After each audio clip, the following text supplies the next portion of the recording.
pound the ball. You're in the NFC North. That's how you do it in the NFC North. And I'm saying take a look around. Look around the NFC North. Who's pounding the ball? Minnesota, okay, they have Adrian Peterson, best running back in the game today, possibly ever. Right? But what do they do in the offseason? Oh, they only bring in the guy that owns every single passing record in the history of the sport, Brett Favre. So, yes, they pound the rock. However, they did bring in someone to air it out, too. Also, don't forget about the guy they brought in, Percy Harvin. You know, he's not a real pound the rock kind of a guy. But everybody seems to have this misconception at the NFC North. Well, you got to run the football. Okay, look around. Green Bay? What, Ryan Grant? I mean, that's what they build their offense on? Not hardly, all right? It's Aaron Rodgers. It's Greg Jennings. It's Don Driver. Even Detroit. Yeah, Kevin Smith's good, but what's the big story? Matt Stafford, Calvin Johnson. The NFC North is not pounding the rock. They're airing it out. The Bears were behind. For the last 25 years, the Bears have been stuck in the past.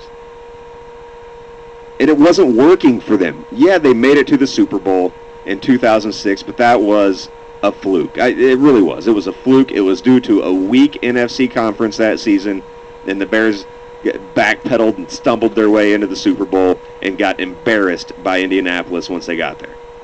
Remember that, Elwood? Embarrassed. So it hasn't been working for them. The way they've been playing has not been working for the Bears. So they switch it up. They finally adjust to the times. They bring in a guy that can throw the ball, and they start airing it out, and now you people are getting upset. Now you people want it to go back to the way it was. Okay, no, pound the ball into the line 3 times and then punt it. I mean, that's exhilarating football. Love it. Great idea. Oh, wait. I know you brought in Cutler, but you got to still play Bears football. What, losing football? Football that doesn't win you championships? Okay, yeah, keep playing that style of football. Make your fans happy, I suppose. Quit crying about it, Bears fans. You got a quarterback. Be happy. For Christ's sake. I mean, think about it for a second. Who would you rather have? Who would you rather have out there? You want Jim Miller back? You want Chris Chandler? Cordell Stewart? I mean, who do you want? You want somebody to just come hand the ball off all day? Yeah, I could do that. Listen, you got a guy that can throw the ball. Be happy. It's the first time in my lifetime, your lifetime, or anybody's. Listen, I don't think the Bears have ever had a notable quarterback. See, thanks. E. Zeidler says, I'm a Bears fan that's happy we got a good QB. Good for you. Good for you. I'm trying to think back. I don't think the Bears the Bears team has ever had a quality quarterback. I mean, like better than quality, like an outstanding franchise guy at quarterback. And I know I'm not even 29 yet, but still, I know who guys like Bart Starr are. You know, I know who guys are that have played before I was around. I don't know of any Bears quarterbacks that played before I was around because none of them were that good. They've never, ever had a quarterback. Now they do. Cheer up. Things are looking better.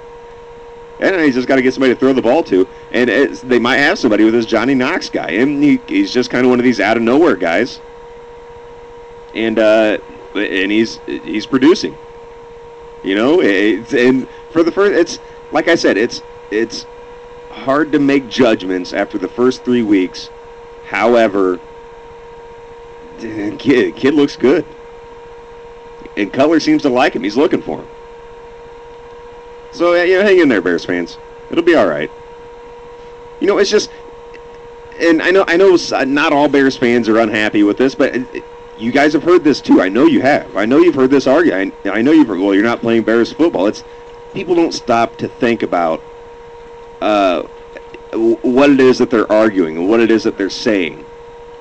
Right? It's like with basketball. Think about basketball in the NBA. NBA is a great product. It's amazing. It's so fun to watch.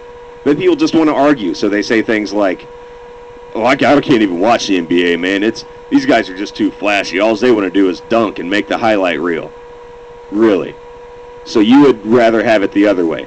You would rather have strictly fundamentals, guys not trying to dunk the ball. You know what? They have that. It's called the WNBA.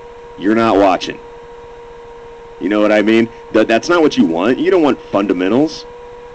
You want flashy. You want exciting. That's what's fun to watch. You want fundamentals? Go watch a junior high basketball game. They're really, really big into fundamentals. right? A two-hand chest pass. Yeah, I mean, people make the most ridiculous arguments. They don't even think about what they're saying. Of course you want to see guys dunk on each other. Of course you want to see flashy players that are about themselves. That's what's fun to watch. And Tiffer, you're right. McMahon was not that good of a QB. Jim McMahon was not that good of a quarterback. He had the best defense in the game and the best running back of all time.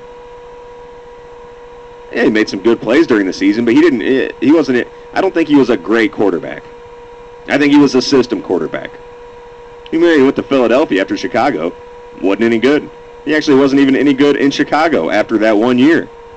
I know he got hurt. He got a shoulder injury, and he never really bounced back. But listen, his whole career is defined by that one season. And think about one other season he had in the pros. I mean, you can't. Nothing sticks out. He had one good season. That's why he's not going to ever go down in history as a great quarterback. He was a quarterback on a great team. The Bears did have Jim Harbaugh, Elwood. Thanks for reminding us. Yeah, Jim Harbaugh. But I mean, come on. I'm happy. I'm not even a Bears fan, but I'm happy. I'm happy because I like the way I've been saying this for years. Man, they've got to move forward. They've got to get a quarterback. And now they have one. So I'm happy for them. I mean, I live in Illinois. I don't hate the Bears. I root for them. They're just not my team. The Niners are. Talk about surprises. How about the 49ers?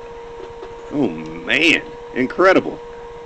I mean, they should be 3-0. If not for a miracle Brett Favre pass, the Niners would be 3-0 with a big win over Minnesota. You look out for those 49ers. I tell you what, if they now talk about a team that needs a quarterback. Just imagine if they had an actual quarterback and they had Michael Crabtree also. And Frank Gore hadn't gotten hurt for 3 to 4 weeks. So that's depressing. That is depressing. You know what I want to talk about for a minute? Just to kind of change. And, you know, a lot of you listening are from around the area, the central Illinois, Springfield area. And a few of you, listening are not. And so this may not apply to you too much. Because for once I'm going to talk about local football.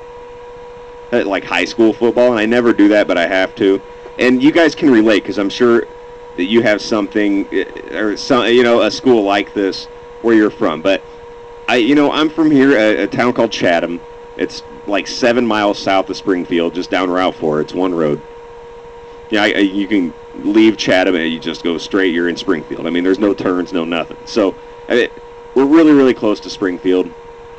And my high school that I graduated from was Chatham Glenwood High School. A really good football team. Like a really good football team. But there is this team in Springfield, and it's obviously a private school, parochial school, called Sacred Heart Griffin. Right? And they are literally like the rival school to Glenwood. But, I'm just giving the people that aren't from here, I'm just giving you like a background. But, a lot of you, like especially in the Basement Radio chat room, I think a lot of you people are from here, so you know what I'm talking about. And this just upsets me because last week Glenwood played SHG, and it was it was incredibly hyped, and there were commercials on 1450 leading up to it the whole week, and it was such a big deal, biggest game of the year. But it's like everyone's forgotten that no one beats SHG. Here's the deal with Griffin, all right, and this is totally speculation, and this is not fact-based whatsoever. But this is just something that I think, and it's kind of just an observation, my thoughts of maybe what's going on. And like I said, I've done absolutely no research on this. None. I'm just going to throw out speculations and accusations, and it's going to be like that. And I have to get this out now because if I go on 1450 and start saying talking like this, they'll kick me right off. Because they're so pro SHG there. And it's so hard for me to go on the airwaves there and pretend like I don't hate them so bad. And I don't hate the people from SHG. I have friends that went to Griffin, and that's all good and fine, but this is what I don't like. I don't like the fact that every season they are the most dominant team, not just in Central Illinois, but in Illinois. I mean, it's like they win the state title every year, and it's to the point now where it's almost ridiculous that no one will even bring up or mention